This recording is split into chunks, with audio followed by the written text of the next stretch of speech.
మీ కుటుంబ శాంతి, ఆరోగ్యం, ఆర్థిక అభివృద్ధి కోసం రుద్రాక్ష మహాపూజలో తప్పక పాల్గొనండి. ఇప్పుడే నమోదు చేసుకోండి.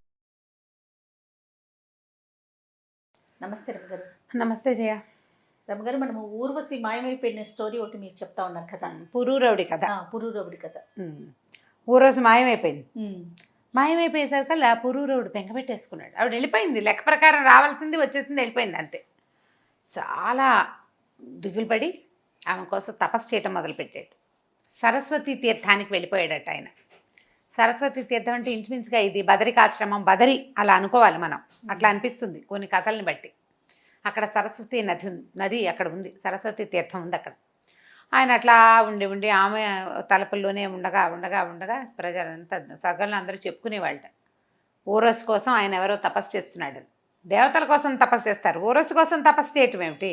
సరే, సంవత్సరం గడిచింది, ఆయన ఉండలేకపోతున్నాడు ఆవిడ లేకుండా, చాలా బాధపడుతున్నాడు. ఆవిడ తిరిగి వచ్చేసి ఊరస్ మళ్ళీ వచ్చింది.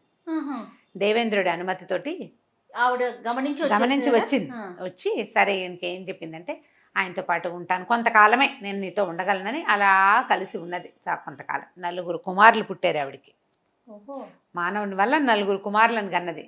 4 కుమారులని ఆయనకు అప్పచెప్పి, నేను ఇక్కడ ఉండదగిన దాన్ని కాను, మర్త్యలోకంలో అప్సరసలు ఉండలేరు, కొంతకాలమేనని వెళ్ళిపోయింది. అయితే ఆవిడ వెళ్ళిపోతుంటే ఆయన దిగులు పడ్డాడు. వద్దు వెళ్ళబాక, కొంత ఆయన మనసు తీరేదాకా ఉందాం, ఆయన మనసు తీరే మనసుగా లేదు. ఆవిడ వెళ్ళిపోతూ ఏమందంటే, నువ్వు నన్ను చూడాలంటే, నువ్వు నన్ను మళ్ళీ కలుసుకోవాలంటే రూపవత గంధర్వులు అనే వాళ్ళని, రూపవతులు గంధర్వులని, రూపవతి గంధర్వులు అనేది ఒక జాతి కాబోలు, వాళ్ళని ప్రార్థించు, వాళ్ళని జపించు, వాళ్ళతో ఒక మంత్రం చెప్పింది. వాళ్ళు నీకు ప్రత్యక్షం అవుతారు, వాళ్ళు నన్ను నీ దగ్గరికి తీసుకొస్తారు, వాళ్ళ వల్ల నన్ను సాధించగలుగుతావు నువ్వని చెప్పి వెళ్ళిపోయింది. ఈ కుమారులు 4 ఉంచుకున్నాడు ఈయన. అయితే కొంతకాలానికి మళ్ళీ ఊళ్ళో ఉండలేడు. ప్రతిష్టానపురం ఈయన రాజ్యం, ఆయన దేశం అది. ప్రతిష్టానపురంలో ఉండేవాడు. మళ్ళీ వచ్చేసాడు. వచ్చి సరస్వతి తీర్థం దగ్గర మళ్ళీ తపస్సు చేశాడు. చేస్తే రూపవతి గంధర్వులు వచ్చారు, కానీ ఊర్వశి రాల. వాళ్ళ వెనకాల ఆవిడ కూడా వస్తుంది అనుకున్నాడు. రాకుండా వాళ్ళు ఏం చేశారంటే, ఒక అగ్నిని రగిల్చి ఇచ్చారు, పవిత్ర అగ్నిని. ఈ అగ్ని ద్వారా నీ మనసు తీరుతుందని చెప్పారు. ఆ అగ్నిని ధ్యానించినా కూడా ఈయన పని అవ్వాల. ఈయనకు ఊర్వశి రాల, ఆయనకు విసుగు పుట్టింది. ఇంకా ఈ అగ్నిని ఒక పవిత్రమైన ప్రదేశంలో నిక్షేపించి వెనక్కి వెళ్ళిపోయాడు. ఇంకా ఆవిడ ఊర్వశి లేకుండా ఉండటం, ఆ కుమారులను చూసుకుంటూ రాజ్యం చూసుకుంటూ ఉన్నాడు, అలవాటు పడ్డాడు. క్రమంగా ఏమైందంటే, ఆ కాలంలో అంటే ఈయనకు ఈ వ్యవహారాన్ని జరుగుతుండగానే ఇంకొక వ్యవహారం జరిగింది. విశాల నగరం అని ఒక రాజ్యం. ఈ విశాల నగరానికి సోమదత్తుడు అని ఒక ప్రభు ఉండేవాడు. ఆయనకి చాలా కాలం సంతానం కలగల. ఇక సంతానం లేదు, నా వెనకాల రాజ్యానికి ఎవరు, ప్రతి రాజుకి ఇదే ప్రశ్న. సంతానం లేకపోతే రాజ్యం ఎవరు చేస్తారు? ఎవరో ఒకళ్ళు ప్రజలు రాజ్యం తీసుకునే కాలం కాదది. ఎవడో ఒకటికి రాజ్యం ఇచ్చేసే కాలం కూడా కాదు. ఆయన తన భార్య ద్వితీయుడుగా, భార్యతో పాటుగా వెళ్ళిపోయాడు బయటికి. ఏంటి, నేను మునుల్ని ఋషుల్ని ప్రార్థిస్తాను, ఋష్యాశ్రమాలకి వాటికి వెళ్తానని తన మంత్రులకి, పురోహితులకి ఈ రాజ్యాన్ని అప్పచెప్పాడు. సంతానాన్ని సాధించాకే మళ్ళీ నేను నగర ప్రవేశం చేస్తానన్నాడు. సరే, బయలుదేరి వెళ్ళాడు. ఆయన ఎన్నో క్షేత్రాలు, తీర్థాలన్నీ భార్యతో కలిసి కొద్దిపాటి సైనికులతోటి, చిన్న పరివారంతో వెళ్ళాడనమాట. వెళ్ళి ఎన్నో ఋష్యాశ్రమాలు చూశాడు, యాత్రాస్థలాలు, తీర్థస్థలాలు ఎన్నో దర్శించగా ఒక చోట కొంతమంది మునుల తాలూకు సమూహంలో వాళ్ళని కలుసుకున్నాడు. అప్పుడు ఇట్లా నాకు సంతానం లేదంటే వాళ్ళు ఏం చేశారంటే, స్వల్పంగా పుత్రకామేష్టి లాంటి ఒక యాగాన్ని చేసి అందులో దాని ప్రసాదంగా ఒక పాయసాన్ని ఈయనకిచ్చారు. ఇవి భుజించండి, మీకు యజ్ఞప్రసాదము, మీరు దీనివల్ల సంతానం లభిస్తుందంటే ఆయనకి కొంతకాలానికి భార్య గర్భవతి అయ్యి జయుడు అనే ఒక కుమారుడు, జయప్రద అనే ఒక కుమార్తె కలిగారు. జయుడు, జయప్రద. అయితే కూతుర్ని, ఒక అబ్బాయిని చక్కగా పెంచుకున్నారు. రాజ్యానికి వెళ్ళిపోయారు, విశాల నగరానికి వెళ్ళిపోయారు భార్యాభర్త. కూతురు కొడుకు అక్కడే పుట్టారు, పిల్లలు చక్కగా పెరుగుతున్నారు. ఈ జయప్రదాదేవి మహాద్భుత సౌందర్యవతి, చాలా అందమైంది. అయితే చిన్నప్పుడు కొంచెం 8-9 సంవత్సరాలు వచ్చాక పిల్లలు కథలు చెప్తారు కదా, అప్పుడు ప్రపంచంలో ఉండే గొప్ప గొప్ప రాజులు ఎవరు వాళ్ళ గురించి చెప్తూ పురూరవ చక్రవర్తిని గురించి దాదులు ఆ అమ్మాయికి చెప్తూ ఉండేవాళ్ళు. క్రమంగా ఆయన కథప్పిస్తే ఎవరి కథ ఆవిడ విందు, ఆయన గురించే వింటుంది. అలా అయ్యి ఆయన మీద మనసు పారేసుకుంది అమ్మాయి, నేను పురూరవుడినే పెళ్లి చేసుకుంటానని. నిజానికి వయసు తేడా, ఆయన ఎప్పటివాడు ఈవిడిప్పటిది కదా, ఆ కాలం అలా ఉండేది కాదు. అంత చిన్న పిల్లకి చిన్నపిల్లకి 15-14 సంవత్సరాలు పెళ్ళిడు వచ్చిన పిల్ల అంటే ఎంత, 25 ఏళ్ళు రావకాల పెళ్ళిడు, 25 ఏళ్ళు కాదు 12-13 సంవత్సరాలే. ఇంకా మాట్లాడితే 8 ఏళ్లకే కన్య, వివాహ యోగ్యమైన వయసు 8 ఏళ్లే. కొద్దిగా ఊహ వచ్చింది, స్వయంవరము అవి చేసుకోవచ్చు. ఈ స్వయంవరాలు అవి చేసేవాళ్ళు. అయితే ఈ అమ్మాయికి పురూరవుడి మీద ఆసక్తి ఉందని రాజుగారికి తెలిసింది. సరే స్వయంవరం చాటిందాం అనుకున్నారు. ఈ చాటించినప్పుడు ఇవిడేం చెప్పిందంటే, నాకు కొన్ని ప్రశ్నలు ఉన్నాయి, నా ప్రశ్నలకి సమాధానం చెప్పిన వాళ్ళనే పెళ్లి చేసుకుంటానని. సరే మా అందరినీ పిలుచుకొచ్చారు. అందరినీ పిలిస్తే ఏమైంది, ఈ పురూరవుడు ఆవిడకి తెలుసు, ఆవిడకి ఈ మొత్తం అందరు రాజుల చరిత్రలు పేర్లు చెప్పారు. ఆవిడ ఎవరిని వరించలేదు. మా అమ్మాయికి ఏవో కొన్ని ప్రశ్నలు ఉన్నాయంటే ఆవిడ అడిగిన ప్రశ్నల్ని సభలో అడిగారు. ప్రపంచంలో అత్యుత్తమమైనది ఏది, అత్యంత శక్తివంతమైన విషయం ఏది అని అడిగితే ఎవ్వరూ చెప్పాల. ప్రతి వాళ్ళు ఆలోచిస్తున్నారు ఏది శక్తివంతం, భగవంతుడే కాసే అత్యంత శక్తివంతుడైన విషయం అని పురూరవుడు చెప్పాడు. దైవాన్ని మించిన శక్తి ఏదీ లేదు. ఆవిడకి ఆ సమాధానం నచ్చింది, ఆయన పెళ్లి చేసేసుకుంది. పురూరవుడినే ఆవిడ పెళ్లి చేసుకోవాలని నిశ్చయించుకుని ఉంది. ఆయన ఆ సమాధానం కూడా ఆవిడకి కావాల్సిన సమాధానం చెప్పాడు. దైవశక్తిని మించింది ఏదీ లేదు. సరే పెళ్లి చేసుకుని చాలా కాలం ఇక్కడ ఉండిపోయారు విశాల నగరంలో. కొంతకాలం గడిచాక ఆయన ఏమన్నాడు భార్యతోటి, మా ప్రతిష్టానపురం వెళ్ళాలి, నాకు రాజకార్యాలు అవి ఉన్నాయంటే నేను కూడా వచ్చేస్తానండి. రాజకుమార్తెని తీసుకుని ప్రతిష్టానపురానికి వెళ్ళిపోయాడు. భార్యతో చాలా హాయిగా ఎంతో సంతోషంగా ఉండేవాడు. హాయిగా ఉన్నాడు. ఊర్వశిని పెద్దగా తలుచుకోవట్లే. ఆవిడకి మనసులో ఉంది లోపల, కానీ ఆవిడని అవైల్ చేయడం తన వల్ల కాదు. తనేమో మానవుడు, ఆవిడేమో అప్సర కన్య, అప్సరస కదా. ఆవిడని ఎట్లా అవైల్ చేస్తాడు? కొంతకాలం ఆమెతో గడిపేందుకు భగవంతుడు ఇచ్చిన అవకాశం, తనకు ఆ పూర్వకర్మానుభవం ఇచ్చిన అవకాశం వల్ల, ఊర్వశికి లభించిన శాపం వల్ల అది కుదిరింది.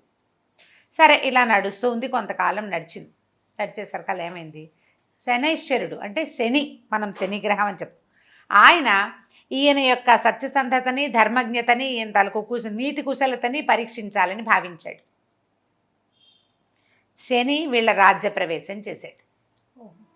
ఒకనాడు ఒక బ్రాహ్మణ వేషధారిగా శని ఈయన నగరానికి వచ్చి ఈయనతోటి మాట్లాడితే ఆయన అడిగాడు, అయ్యా మిమ్మల్ని చూస్తే చాలా పరమాద్భుతంగా ఉంది, మీ రూపం చాలా అద్భుతంగా కనిపిస్తుంది, మీరు ఎవరు ఏమిటి అడిగేసరికల్లా ఆయన ఓపెన్గా చెప్పాడు, నేను సూర్యుని కుమారుణ్ణి, యముని యొక్క సహోదరుణ్ణి, ప్రపంచాన్ని గడగడలాడించగలిగిన వాడిని, ఎవరైనా నాకు లొంగవలసిందే, ఎవ్వరి మీదైనా నేను స్వారీ చేయగలను,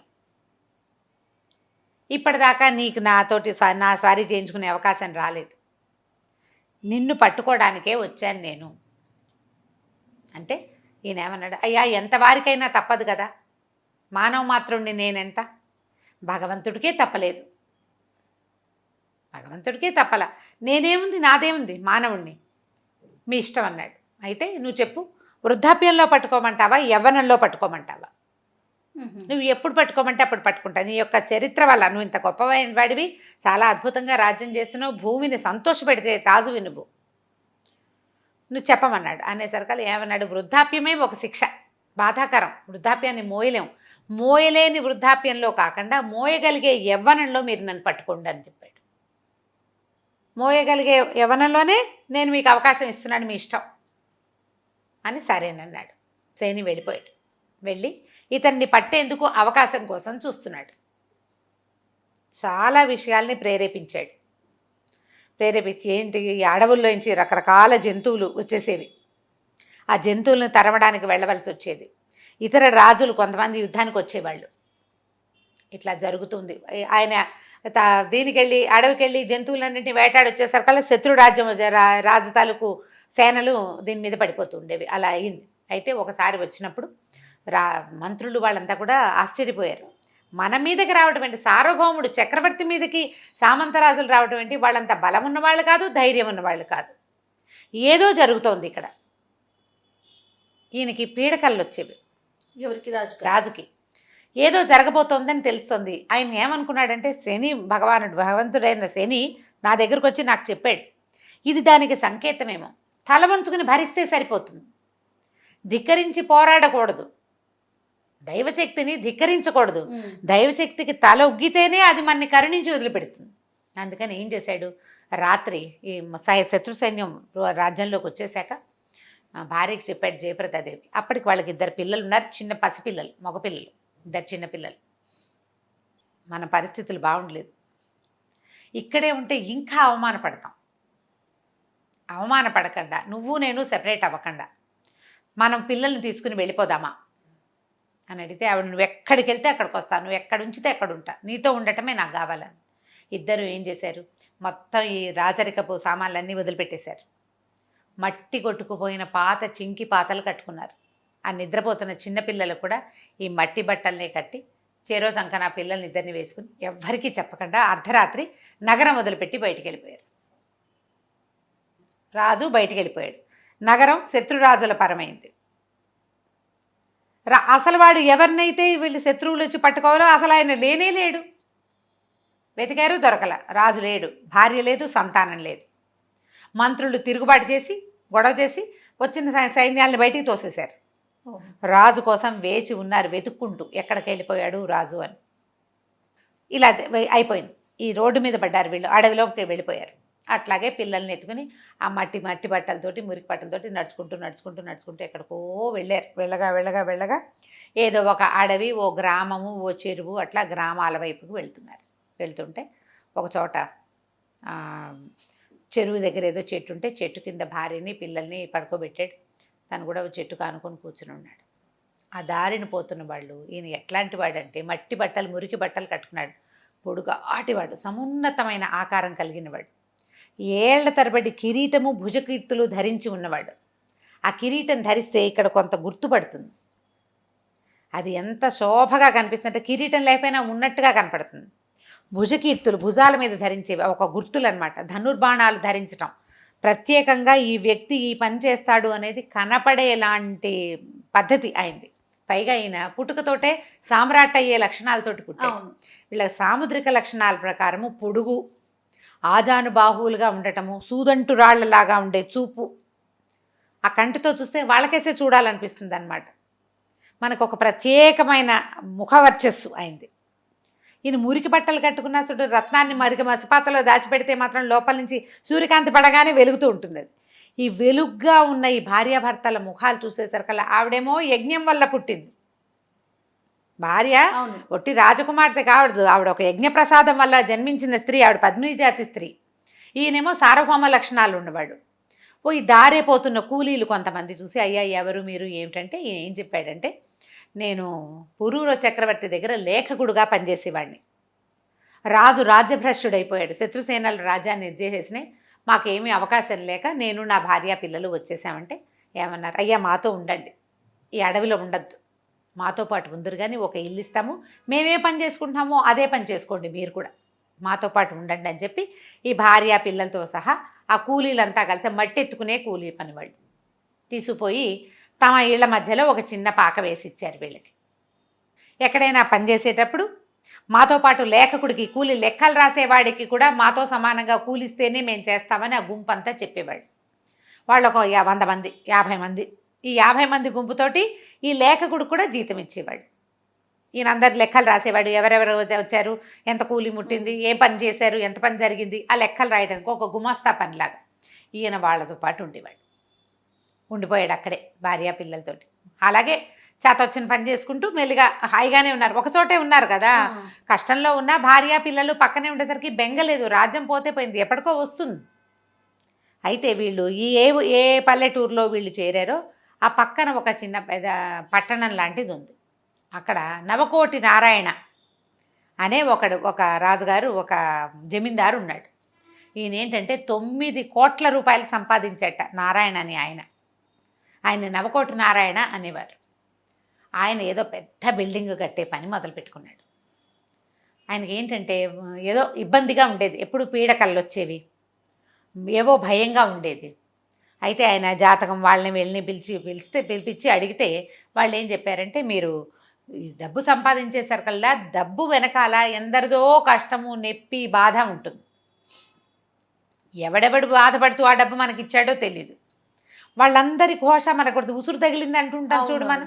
ఈ ఘోష వల్ల ఇట్లాంటి ఇబ్బంది ఉంది, మీరు దాన ధర్మాదాలు చేయండి, దేవాలయాలు నిర్మించండి, ఆరామాలు నిర్మించండి అంటే ఈయన ఒక పెద్ద ఆరామ భవనం నిర్మించడానికి మొదలు పెట్టుకున్నాడు. మొదలు పెట్టుకుంటే సరే పని చేయడానికి కూలీలు కావద్దు. ఆ కూలీలకి ఏ కూలీల గుంపులో అయితే పురూరవ చక్రవర్తి జయప్రదాదేవి చేరారో ఆ గుంపుకి కబురు చేశాడు. వాళ్ళు ఏమన్నారంటే, మేము ఇంతమంది ఉన్నాం, సమూహం మేమంతా వస్తాం, పెద్ద గుంపు వాళ్ళది, మాతో పాటు ఒక లేఖకుడు ఒక ఆయన ఉన్నాడు, మాకిచ్చిన కూలీయే లేఖకుడు కూడా ఇవ్వాలి, మరి అట్లా ఇస్తామంటే వస్తాం అనేసరికి సరే ఒప్పుకున్నాడు. అంతా పోయారు అక్కడ పనికి. వీళ్ళంతా పనిచేస్తే సాయంకాలం ఏ రోజు కూలీ ఆ రోజు తెచ్చుకునేవాళ్ళు. అయితే ఇప్పుడు ఈయన అడవిలో ఎక్కడ నుంచి రాజ్యం నుంచి బయటపడ్డాడు. అడవిలో భార్య పిల్లలు హాయిగా పొద్దున్న రోజు పొద్దుటిపూట అంత ముద్ద అన్నం వండుకుంటున్నారు, తింటున్నారు, మొగుడు పెళ్ళం పక్కపక్కనే ఉన్నారు, పిల్లల్ని ఆడించుకుంటున్నారు, హాయిగా ఉన్నట్టే కదా. శనీశ్వరుడికి నచ్చలేదు ఇది, వీళ్ళు కొత్త ఇబ్బంది. హాయిగానే ఉన్నారు, వీళ్ళు సుఖంగానే ఉన్నారు, కొత్త ఇబ్బంది, వీళ్ళు తట్టుకోలేని ఇబ్బంది కలిగించాలి. రాజ్యం పోగొట్టడం అనేది ఒక తట్టుకోలేని ఇబ్బంది. రెండో తట్టుకోలేని ఇబ్బంది ఏమిటి, వీడికి పెళ్ళాం నుంచి సెపరేషన్ కావాలి ఈ రాజుకి.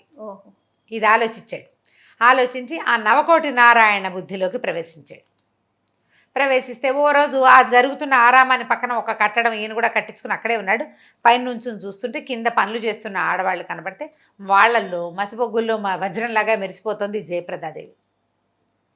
ఎవర్రా ఏమిట్రా కనుక్కున్నాడు. ఈ లేఖకుడు లేఖ రాసేటువంటి ఆయన యొక్క భార్య. అది ఈ ఎలాగైనా ఈవిని పట్టుకోవాలి. ఆమెని అవైల్ చేయటం కోసం ప్రయత్నం చేయటం మొదలుపెట్టాడు. ఎట్లా, మామూలుగా ఆడవాళ్ళు ఎవరు పనిలోకి రారు, వాళ్ళు ఇళ్ళ దగ్గర ఉంటారు, గుడిసెలు వేసుకుని ఉన్నారు పక్కన, అంతా వచ్చేసారు ఇక్కడికి, చిన్న చిన్న పాకల్లాగా నిర్మిస్తే ఆ పాకల్లో ఉంటున్నారు. మగవాళ్ళు పనిలోకి వస్తారు, సాయంకాలం అయితే డబ్బులు పుచ్చుకుని వెళ్ళిపోతారు, ఆడవాళ్ళంతా దూరంగా ఉంటారు. ఈయన పైన నుంచున్నాడు కాబట్టి కింద కనపడింది. ఇప్పుడు వీళ్ళని తేవాలంటే ఏం చేశాడు, ఇవాళ నుంచి మీ కూలీలు మీ ఆవిళ్ళు వచ్చి తీసుకోవాలి, మగవాళ్ళకి కూలీ ఇవ్వకూడదని నియమం పెట్టుకున్నామన్నారు. సాయంకాలం అయ్యేసరికల్లా కూలీల భార్యలంతా వచ్చి వాళ్ళతో పాటు జయప్రదాదేవి కూడా వచ్చి డబ్బులు తీసుకెళ్ళేవాళ్ళు. ఒక 3-4 రోజులు జనాలంతా అలవాటు పడ్డారు. ఈ డబ్బు ఇట్లా క్యాజువల్గా వెళ్ళి తెచ్చేసుకుంటున్నారు, బాగానే ఉందిగా. ఒక 5-6 రోజులు గడిచేసరికి ఇతను ఏం చేశాడంటే, ఒరే ఈసారి ఇవాళ లేఖకుడి భార్య వస్తుంది, మీ డబ్బులు దొరగారు నారాయణ గారి దగ్గర ఉన్నాయని చెప్పు, అక్కడికి పంపించు, అది లోపలికి వస్తుంది, లోపల రాగానే గదిలోకి తోసి తలిపేసేసి నేను చూసుకుంటాను ఆవిడ సంగతి అన్నాడు. సరే ఏమైంది, ఈవిడ కాస్త వచ్చింది.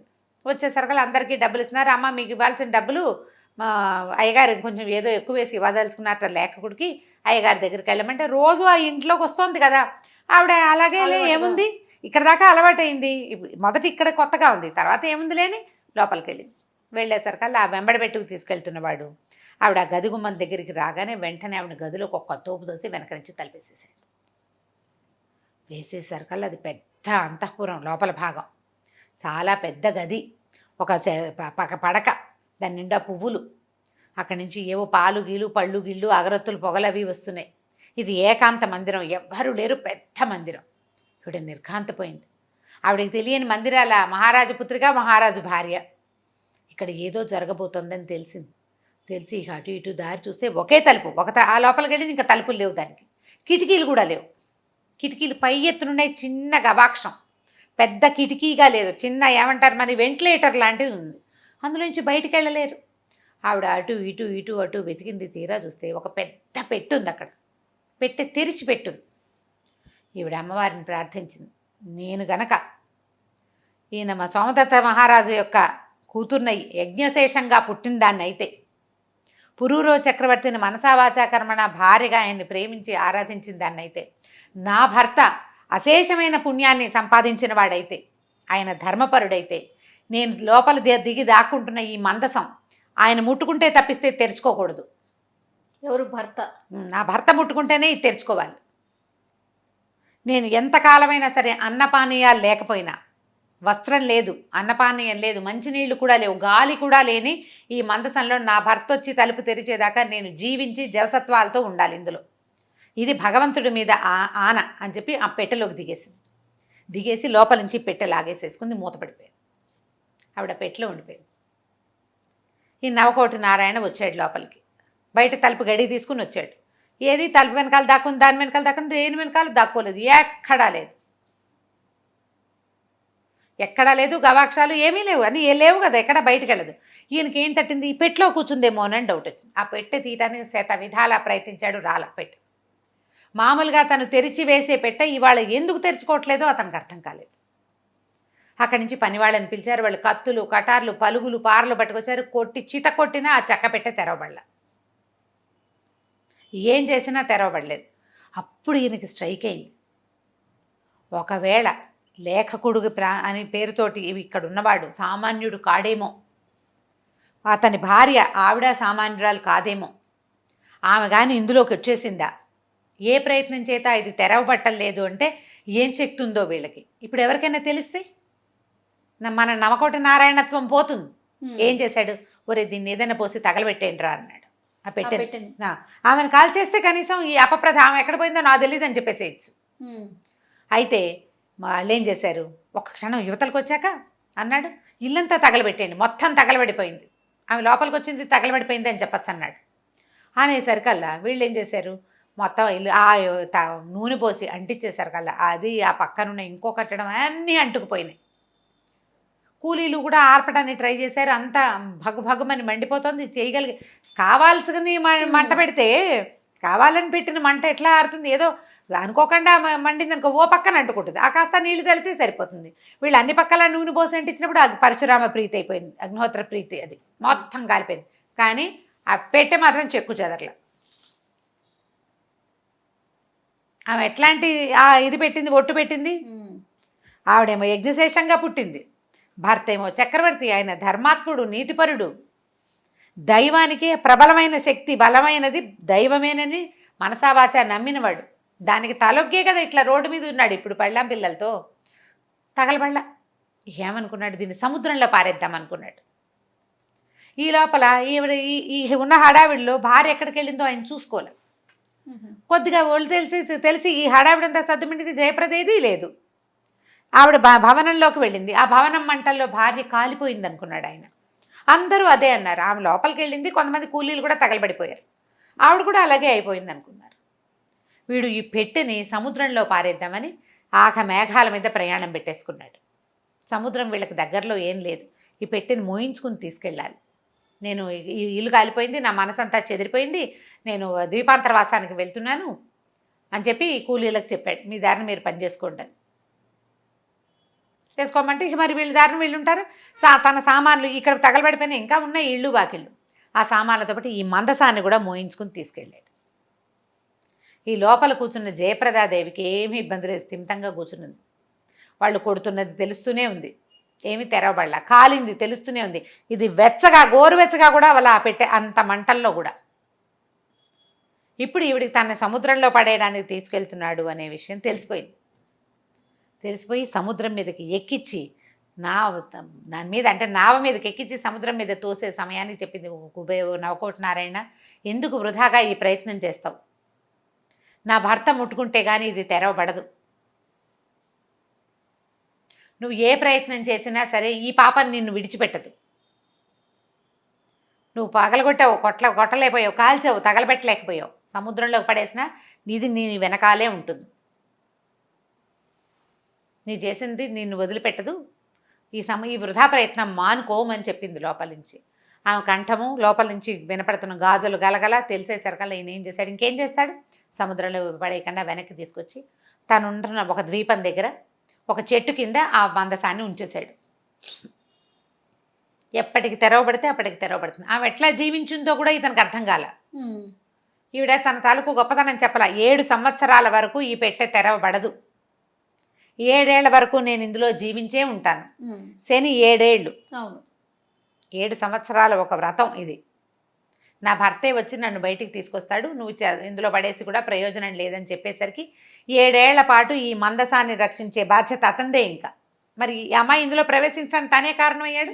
అందుకని ఆ మందసాన్ని తీసుకెళ్ళి ఓ చెట్టు కింద పెట్టించాడు. అది గాలి వాన ఏమొచ్చినా సరే అదేమీ కదలదు, ఆ లోపల ఉన్నవాడ స్థిమితంగా కూర్చుని ఉంటుంది. సరే అక్కడే ఒక భవంతి నిర్మించుకుని దానికి దగ్గరలోనే అక్కడ ఉండిపోయాడు, ఆ పెట్టెని కాపాడుకుంటూ. ఇక్కడ ఈయన భార్య లేదని తెలిసింది. సరే ఏం చేస్తాడు, పిల్లల్ని తీసుకుని ఇంకో చోటికి ప్రయాణం అయ్యాడు. ఆయన ఎక్కడికి వెళ్ళాడు, ఏం జరిగిందో మనం వచ్చే భాగంలో తెలుసుకుందాం. తప్పకుండా అండి. నమస్తే. నమస్తే.